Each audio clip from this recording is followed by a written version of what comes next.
Oh, it's my first time, and I have to tell you guys, you put on a really good show. I just Thank you. discovered you. Well, I've listened to Shane on IRL before, but I just discovered this show last week, and you guys touch on so many things that I'm interested in. So Awesome. really good to be here. Thanks. Thank you. Cool. Welcome. Thank you so much. What's going on? My pleasure. Oh, by the way, I'm calling from all the way across the Atlantic, so it's almost 5 a.m. here, and that's how good the show is. We are expanding. Amazing. Fantastic. Awesome. That's incredible. Well, what's Well, going on anyway, this morning? Well, it's still nighttime for me, but anyway, I wanted to. Well, I know that you guys like shadow entity stories, so I have one for you that happened to me a few years ago. But I'll leave that for the end because I've been taking some notes, and I wanted to first touch upon the idea. Well, not the idea. The stories about robots and technology and all that. Yeah. One thing that I usually say about open immigration, and I think is applicable to technology and robots and all that, is I'm a big sci-fi guy. I've written a few sci-fi novels, not published yet, anyway. Awesome. But in science fiction, we've been privy to a reality where technology can help humanity. Mm-hmm. It's not that I don't think you guys are saying that. I'm just saying for everybody out there who's kind of afraid of where all this technology is taking us. Right. I think that there is a possibility that we can use technology in humanity's favor, like the Neuralink possibilities that Shane was talking about. But I also think, and this is the thing that I usually say about immigration, and I think is applicable to technology, is like Star Trek, for example, the idea of borders, and I'm all for, by the way, I'm all for sovereignty. Yeah. But the thing is that we can look into the future and see that the idea of open borders could be a good thing. However, it's my view that it depends on a maturity that our civilization does not have. If you open borders up. Oh yeah. Exactly. Definitely. And I've said it before. It's not the pros that are the problem for me. It's the mass amount of cons. That's where the worriment comes in for me. Yep.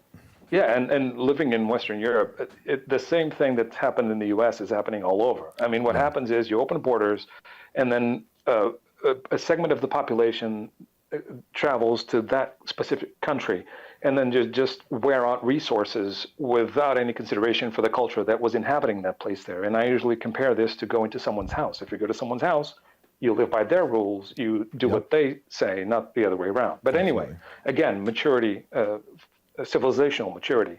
And I think the same thing can be applied to technology. We've all seen science fiction movies where technology helps humanity, but I also think that comes with maturity. I don't think we're there yet. No, I agree, and I should say, I forget to say this because I do focus on so much of the negativity stuff. Exactly what you're saying. This technology could be great. Some of it could be great. Not Neuralink, but like other things, like maybe AI even. But like if we were baking our ethics into it and we had ethical people building it, but like you're saying, we don't really have that. I mean, I could almost compare it to owning a motorcycle. All right, I had a motorcycle. I had a motorcycle a long time ago. Used to love riding it. Yep. Almost got taken out a couple times at a stoplight. After the second or third time this happened to me in just a matter of weeks, following that, the guy that sold me the bike was then taken out by a semi-truck on his bike and killed. After that funeral, I sold my bike, not because I don't trust myself, but because I don't trust other people. It's not me that I'm worried about. Totally. It's everyone else. You're defensive driving. Yeah, so that's kind of where my head is with it. I'm not worried about what I would do with this technology. I'm worried about what everybody else would. Yeah, I agree. And to your point, by the way, nice to speak to a fellow drummer. I just learned that today. Nice. And a fellow motorcycle rider. Look at that. But the first big trip that I ever did with my motorcycle, I was going normal speed, but it was, you have different roads here, but it was 90 kilometers an hour. And there was this car that just swerved to the left without any signals. And to this day, it was so close. It was so close that I spent the next couple of miles wondering if I actually died, and I was just not aware of it. Yeah. And that's a really weird feeling to have, there. honestly. Terrifying. And then you spend the next hour trying to contemplate your existence, and it's not anything anybody should have to go through. I've had a couple of close calls throughout my life, and one thing that I've learned is, I don't know if you guys share this sentiment, but I don't think I'm afraid of dying. I think it's just a part of life. Everything that is born dies eventually.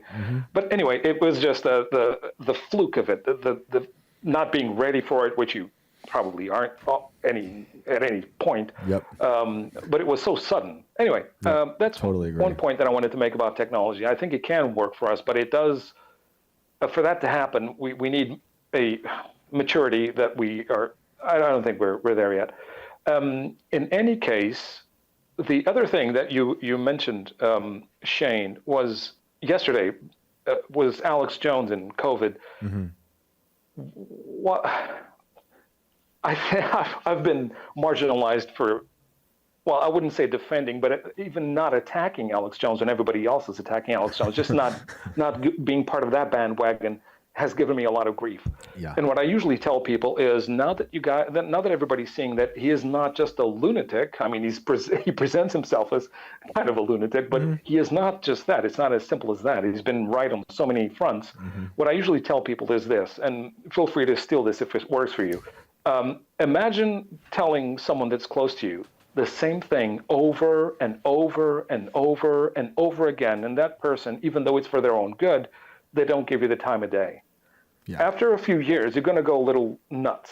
I'm not saying Alex is nuts. I'm just saying that's kind of the persona that people, that's the idea that people have of him, is because he's very flamboyant and very expansive. People think that he's a lunatic, which he's not. Yeah. But he's been saying the same goddamn things for almost 30 years, I think. Yep. And he's been right on so many fronts. Imagining saying something, knowing the history, as you said, you're a historian in that regard, knowing the history, reading everything that's out there, and knowing stuff that's going to help you. And you've been preaching and preaching and trying to get people to listen to you, and they only listen to you when it's, well, I wouldn't say it's too late, but it's kind of the devil's at the door now. Yeah, exactly.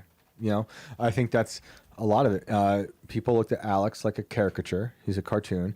And, you know, he is a bit of a performance artist, but he is like that in real life. I mean, he can be low, calm, having a very intelligent conversation about philosophy, but that's how his show is. He can toggle back and forth between all these things, and with that energy, and I love that. But you know, he gets clipped, he gets turned into a caricature. The media doesn't help. Yeah. And one of the funny things, like a good example of this, is obviously him talking about the frogs getting turned gay. And everyone's making fun of it. With the atrazine. Everyone's making fun of it. Along comes RFK Jr. He's in his suit. He's doing the podcast tour. He's running for president. And he just says the same thing that Alex was saying for years, but he's saying it in a more clinical way. You know, the way that people could digest, I guess, easier. And all of a sudden everyone was like, oh, the frogs are gay. I guess Alex was right. You know, but it's like Alex has a certain presentation, and sometimes that rubs people the wrong way. I happen to love it, but people are just they're reluctant to listen to him for various reasons. But true. And it doesn't even matter how much evidence the guy puts out there. I remember watching something, not even in Alex's show, but I think he put it on at some point, which was an old when I say old, I mean like 20 years old, maybe 15 years old report, a documentary of sorts, about the studies being done in the lab as to the effects of atrazine and other substances in amphibians, in frogs and whatnot. Right. And what they did see, I don't know if you probably know about this, but what I saw was a gentleman, a scientist, very calmly explaining that yes, some of the male frogs are becoming changing genders, so to speak, to adapt this new bombardment of hormones. They're getting tired of the females' bullshit. Just kidding. We love you, women. I'm kidding. I digress. But I guess from Alex's point of view, if talking about it calmly didn't help for 20 years, I guess you realize that if you are flamboyant or if you're expansive, people will at least, even if it's just to make fun of you, at least something will get through. Yeah. Totally. And it registers with some people. My introduction to Alex was watching the movie Waking Life many, many years ago. It's a great movie, and he's got one segment on it. You can go find it on YouTube if you type in Alex Jones Waking Life. It's incredible. It's basically just a classic Alex Jones rant, but the movie's all like a cartoon. So they took real footage and they drew over it. It's incredible. He turns red slowly as he gets angrier. It's amazing. But that was my introduction to him. So I always kind of thought of him as the kind of guy who's going to be screaming uncomfortable truths at the audience. Yeah. But yeah, no, I think you're onto something with that for sure. With the presentation and how people take it Well, for sure. yeah, and I don't mean to take so much of your time, guys. It's just that you guys touch upon so many interesting topics. But about COVID, yesterday you mentioned something that I think Rex Jones mentioned it, but it's exactly how I felt in my life, in my own experience with the pandemic, if you want to call it that, which was fortunately I'm surrounded by a lot of very intelligent people with all sorts of accomplishments in their own lives. It's credit where credit is due. They did it by themselves, so they deserve that credit. And to see so many people, so many intelligent and knowledgeable people just fall into the sheep mentality without even questioning anything, just because this is what happens. And you guys know this. This is what happens when you put a population in panic. They delegate their critical thought to something else, to someone else. If you're in panic, you don't want to make tough decisions. Of course. You just want someone else to do them for you. But to see that happen, they're all around me. It was truly a point of disillusionment in my life. And what I think is that smart people are able, because they've studied, they've reasoned for so long with themselves and with others, that smart people are able to convince themselves of anything. And then you add to that tribalism. Human beings are tribalistic by nature, so if they want to belong to a group at any cost sometimes.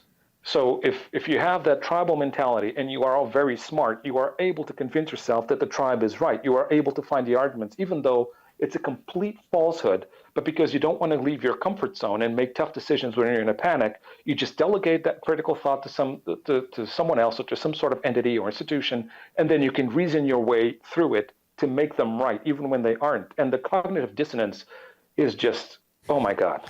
Well, it's well said, and I agree. I mean, COVID's a great example of people being ruled by fear and outsourcing every decision to the expert class.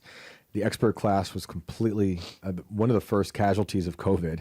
For those who are seeing through the BS, clearly. But yeah, people who are so overeducated tend to be the ones who buy into complete falsehoods, and I think that's part of that's by design with the college system, and why our country for sure makes it almost feel like it's mandatory to have to go to college. I wish I didn't. I wish I wasn't a professor. Although I love teaching. I love being in a classroom and talking about ideas. We talk about writing and stuff, but all around me, I'm surrounded by just psychopaths. Fellow professors were psychopaths. Yeah. The administration is psychopaths.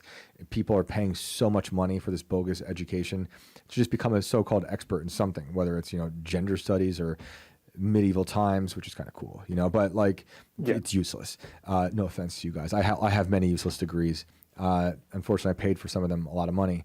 But that's a huge issue. And that was really a part of the fracturing of our society during COVID, when we realized, man, these people think they know better than us. They're very condescending, and they actually don't care if you die. They'll actually openly say, "True, we don't care if you die because you're making a decision that we don't recommend. So good luck to you." It's insane. Yeah, and this was some kind of a magical virus when all of a sudden everything we knew about respiratory viruses just went out the window. This is magic, right? Isn't that unbelievable? It's unbelievable. Now, all right, last thing I wanted to touch upon, because I wanted to tell you about the shadow entity, and I'm trying to segue into it. One thing is, I saw the clip you put on between Tucker and Alex Jones, and where Tucker said that he thinks the internet is demonic. Mm-hmm. I do have a science fiction story that I want to write that is about demons being, well, I wouldn't say created by machines, but at least channeled by machines. And I'm wondering if that has real life applications, or if that's something that people experience in real life, when you're always looking at screens and stuff like that. We're constantly on it. Well, not me, but people are constantly on their phones and computers and whatnot.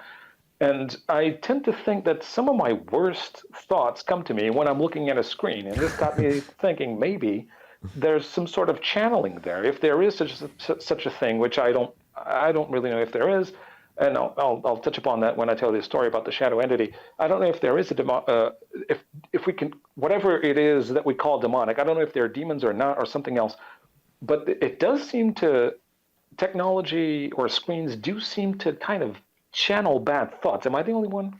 No, I think that's why they people like Elon call AI summoning the demons. I think it doesn't have to be bad, but it certainly is a portal to so much bad. It's programming. It's programming.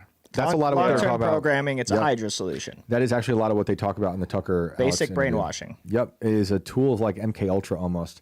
And now that they can personalize your algorithms, they can try to keep basically brainwashing, and making you think, this is the reality that you should be believing in, and they inundate you with things that are going to confirm whatever biases you have about reality. So, I mean, it's terrible because I think it can be a really powerful tool, a great tool. You have so much information, as long as you find the right information, at your fingertips. It's amazing that we can do stuff like this. We can talk to people around the world. I love that I can go on YouTube and go watch Pantera in Russia. And that's amazing. Like I can go see all these, it would be better if I could be there, but it's amazing. I can go pull this stuff up and have access to these things. But unfortunately, a lot of people are completely enslaved by it. Yeah, and it's also kind of a consequence, well, not completely consequence free, but it does appeal to the worst angels in people when you have this sort of a playground where you can do almost anything you want, but not a lot. I wouldn't say that the majority of the population has taken the time to understand what it is. If you were in an environment where you could do anything consequence-free, what would you do? That shows character. I don't think that a lot of people think about this, is if you were to do anything you want. And Marina Abramovich, and I'm sure that Shane could do a whole show on Marina Abramovich, but one of her shows, one of her performances at one point was she would be on stage and she would have all of these instruments on stage with her, and she would approach the audience and say, anyone can come up to the stage and do whatever they want, consequence free. And the internet is kind of like that, isn't it? You can do anything you want, but will it appeal to your better angels? And how many people are actually able to, develop the kind of character where you don't fall into temptation and vice? Yep. And Biden made her the education czar for Ukraine. Oh, I heard something like that. I think I put it on my mind because it was so bad. But I remember that. Crazy. She's a witch. Man, this was a really fun conversation. I appreciate you calling. I know you said you had a shadow story as well. Oh, yeah. Sorry, I'm sorry. It's your fault, actually. You guys put on such an interesting show, and I hope the chat is enjoying at least the conversation. I promise if I ever call again, it won't be this long. I promise. It's just too many good things. All right, the shadow entity. So I've felt, I don't think I remember a time in my life where I didn't feel presences around me.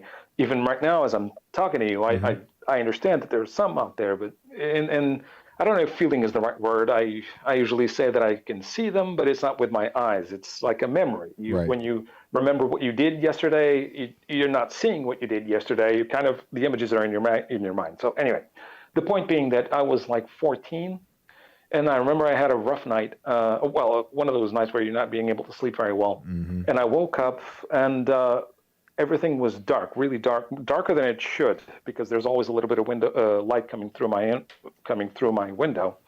But it was very dark, and for some reason I had the urge to look at the foot of my bed, and even though it was really, really dark, I could see this silhouette, this outline that was darker at the foot of my bed, staring back at me. And I didn't see eyes, but it was, and this was, I was seeing with my physical eyes. This was not like a memory in this case.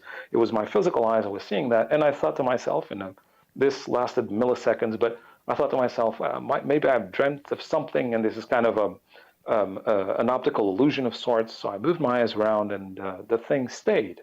And once I realized that, wait a minute, it's one of those situations where I'm in front of something, but in this case, I'm seeing it with my eyes. When I looked back at it, it went around my bed and toward me with an intent. And I was 14. It was the first time that this happened to me, and I kind of freaked out, and I just pulled the covers off of me, and I went to the bathroom. And this might be important. As I got out of the bed, if there was something there, which I think there was, I would have gone through it. And the point I'm I'm making a point of saying this because when I went to the bathroom, I splashed some water on my face, turned the light on, and then I leaned on the bathroom counter. And as I was kind of thinking to myself, what the hell was that? I looked in the mirror and I noticed that I had three large, long scratches on my wrist that were already cauterized. And I grew up with cats, and I was very much into sports and adventure. There are a number of reasons why I could have scratched my arm, but they were so long and so evident. I didn't remember them the night before. Right. So in my mind, it made sense that whatever I went through caused it, even though it's physically impossible. And then came the decision, all right, there's something in my room. I need to go back to sleep. What the hell do I do? And I wanted to tell this story because of Renee, who's been calling in for a few nights, and she's going through something. And this decision might help her, I hope, which is when I went back into my room, I turned on the light and I immediately shut it off because I was turning the light on because of fear. I said to myself, no, I cannot be ruled by this fear. Whatever's in there is going to be in there, whether I turn the light on or not. So I decided that I would do this. I said out loud, even though quietly because people were sleeping, I said into my room, I know that you're in there, and I know that you can harm me. But the worst thing you can do to me in the end, is you can kill me. Now, we are not on a level playing field right now because I'm alive and you are somewhere else. But if I die, then we'll be on the same level playing field. And then I will show you what I can do to you. And it will not be pleasant. This I said out loud, quietly, and then I went back into my dark room and I fell asleep, and it took a few minutes, but then I felt the presence just fade away. It never happened again. I've felt similar presences throughout my life, but none of them approached me. And every time, even here in my bedroom where I'm calling you, every time I feel something like that, or I sense that there's something like that near, I don't need to say it out loud, but that's the attitude that I go with, which is, if you want to communicate, go ahead. But if you're here to do harm, then the worst thing you can do is, kill me, and then we'll be eye to eye. We'll be faced eye to eye. Anyway, nice. The point being aggressive. That if Renee is listening, I'm sorry, I'm just going to wrap up really quick. No, you're good. You're good. If Renee is listening, is the thing that I wanted to tell her is, I know this is hard when you're faced with something that you don't understand. But there is such a thing, in my experience, where these things, whatever they are, they kind of feed off your fear. And the more you're afraid of it, the longer it'll stay. I hope this is helpful. I mean, it circles all the way back to the whole fear situation we were talking about in the beginning. Fear does become a drug, an overlord. And it's tough. It's so tough to rid yourself of certain fears. Totally understand. But I appreciate that story. I appreciate that advice to Renee. And really appreciate you calling. It being 5:02, I'm imagining. Where you're at. Yeah. Oh, and again, I really apologize for taking so long of this call. It's just been, you guys just put on a really good show, and you touch on so many interesting things. Last thing I'll say, Bill Hicks reminded me of Tool, and I hope you're a fan. I love Tool. Have a good night, guys. Yes. And thanks so much for taking my call.